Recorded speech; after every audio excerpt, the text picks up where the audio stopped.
तो पवार साहब ही हैं, उन्हीं से बात की जा सकती है। मैं समझता हूँ कि और दूसरी पार्टियों में इतना बड़ा कोई नेता है नहीं। मैं इनके पास चल कर सिर्फ इसलिए आया हूँ, सर मैं 5 उम्मीदवार अनाउंस कर चुका हूँ, यदि आप मुझे जवाब देते हैं तो ठीक है, नहीं तो मैं 25 उम्मीदवार मेरे पास तैयार हैं, मैं लड़ाऊँ। क्योंकि मेरे को इसके पहले 2 बार धोखा कांग्रेस से हो चुका है। इसी तरह से जब एक दिन बाकी 2 दिन बाकी रहता है तो कह रहे हैं हम अभी हमारी सीटों का बंटवारा हो रहा है, वेट करो, लास्ट में ये लोग धोखा दे देते हैं। तो मैं बोलना है, मुझे उन्होंने 1 दिन का टाइम दिया है कि कल दोपहर तक रुक जाओ, उसके बाद अनाउंस। यदि इन्होंने मेरे को 5 सीट पे ओके किया, ये 5 सीट पक्का लड़ाएंगे और 1-2 सीट देने की बात की तो मैं अलायंस में रहूंगा, और नहीं दिया तो मैं आज़ाद उम्मीदवार 25-30 लड़ाऊंगा, उसका जो भी होगा जाने हो, मैं जिम्मेदार नहीं। लेकिन इस तरीके से संजय राऊत नुकतेच या ठिकाणी भेटायला आले, तर काँग्रेसचे नेते महाराष्ट्र सोडून पुन्हा एकदा दिल्लीत बैठका घेताना पाहायला मिळत आहे, कसं बघतात? मजाक क्यों लगता है? दिल्ली वाले क्या करेंगे? दिल्ली में क्या लेना देना है?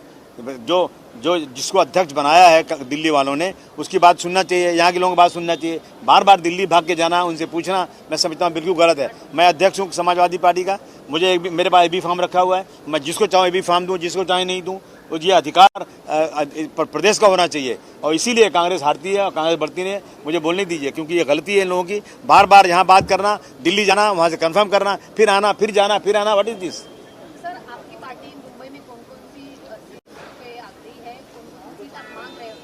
देखिए, मैं मुंबई मैं और कई सीटें मांग रहा हूँ। मैं जो पवार साहब की सीट है जहाँ पे अपना अनुशक्ति नगर, अगर उनके पास कोई तगड़ा उम्मीदवार नहीं है तो मेरे पास है, फहद करके है, जो उसी कॉन्स्टिट्यूंसी में रहता है और बहुत क्वालिफाइड लड़का है और संघर्ष करने वाला है, सोशल वर्क बहुत ज़्यादा है। मैंने कहा कि अगर वो सीट आप मुझे देते हैं तो मेरे में जोड़ लीजिए आप। एक वो चल रहा है, और नहीं देते हैं तो लड़ाइए आप। बाकी मैं बाइकल्ला की मैं मांग रहा था, बाइकल्ला मुझे दे दीजिए, मेरा वहाँ बहुत अच्छा वो है, प्रभाव मेरा वहाँ पे है। वर्सोवा मुझे दे दीजिए आप।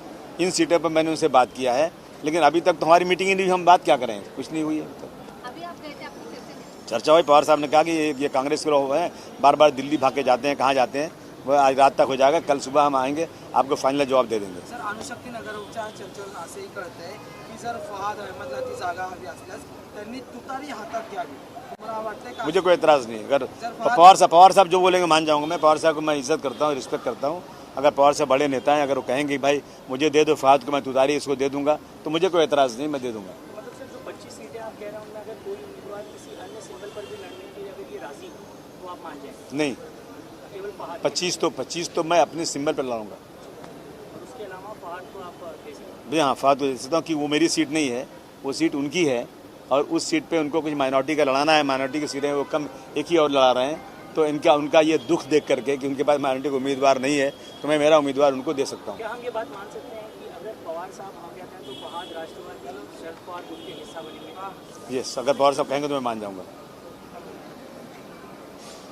ठीक है। एक महत्त्वाचा प्रश्न आहे की प्रत्येक वेळी जसं दिल्लीच्या वारा सुरू आहेत आणि त्याच्यात आता एक महायुतीमध्ये वेगळा प्रश्न समोर आलेला आहे की अल्पसंख्याकांची चर्चा सुरू आहे। तर असं म्हटलं जातं की भाजपकडून आता नवाब मलिक यांच्या जागेवर जो आहे तो विरोध सुरू झालेला आहे। तुमच्यासाठी किती सोयीस्कर असणार, कारण की नवाब मलिक तुमच्या विरोधात तिकीट भरणार नाही? आने दो नवाब मलिक मेरे पास ही थे। राजनीति मैंने सिखाया हूँ, मैंने उनको MLA बनाया था, मैंने अपने कोटे से मिनिस्टर बनाया था। आए लड़े सामने, देखते हैं क्या होता है।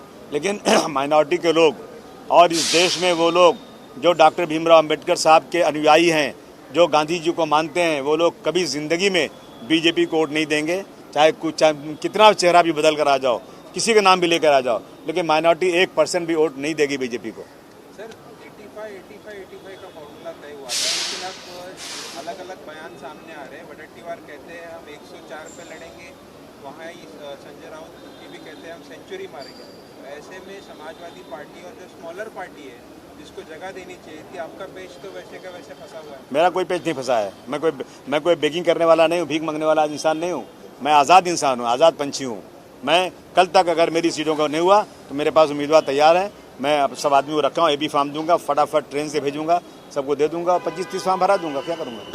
25 के लिए आप तैयार हैं? 100%। और अगर 5 सीटें मिल जाती है जो अभी तक डिक्लेयर हुई है तो उसमें आप सम्मान के साथ बातें करते हैं। ज़्यादा मोलभाव, ये कोई बनिए की दुकान नहीं है कि मोलभाव करने का है। ये मैं मारवाड़ी नहीं हूँ कि बनिए की तरह से अरे साहब 5 रुपये में दे दो, 3 रुपये में दे दो, ये सब नहीं करता मैं। 1 to 1 बात करो, ख़त्म करो। और सर, फहाद की बात की जाए तो क्या राष्ट्रवादी में वो शामिल हो सकते हैं? नहीं, अगर पवार साहब कहेंगे ऐसी कोई बात तो मेरी नहीं हुई है। यदि पवार साहब, अब आप ये मुझे क्वेश्चन पूछ रहे हो तो मैं रिप्लाई कर रहा हूँ, अगर पवार साहब मुझे कहें कि भाई मेरे पास माइनॉरिटी का कोई उम्मीदवार नहीं है और मेरा कोटे में ये सीट आई हुई है, आप मुझे फहद को दे दीजिए, तो मैं दे दूंगा और अखिलेश जी को समझा दूंगा मैं। सर आज जीशान सिद्दीकी इन्होंने पक्ष प्रवेश जो है अजित पवार की ग्रुप में किया है और उसके बाद एबी फॉर्म भी लेके गए हैं, किसी दिन पे मैं पूछूंगा जीशान सिद्दीकी से कि जब तुम चुन कर आओगे और हाउस में रिजर्वेशन की बात होगी तो तुम्हारी पार्टी अपोज करेगी तो तुम क्या करोगे? वो पार्टी जिसमें तुम गए हो, जब मेरे वक्फ बोर्ड की बिल आएगी हाउस में, तुम्हारे लोग अपोज में खड़े रहेंगे तो तुम क्या जवाब दोगे?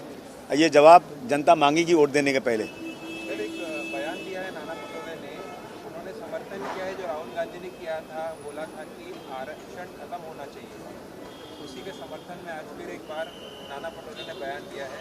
सर उसे कैसे? नहीं, मैं समझता हूँ कि देखिए अभी भी जो कमज़ोर तबके हैं, जो समाज के दबे कुचले लोग हैं, जो व्यवस्था बनाई थी डॉक्टर भीमराव अम्बेडकर साहब ने, वो अभी तक पूरी नहीं हुई है, इसलिए वो रक्षा भी जारी रहना चाहिए।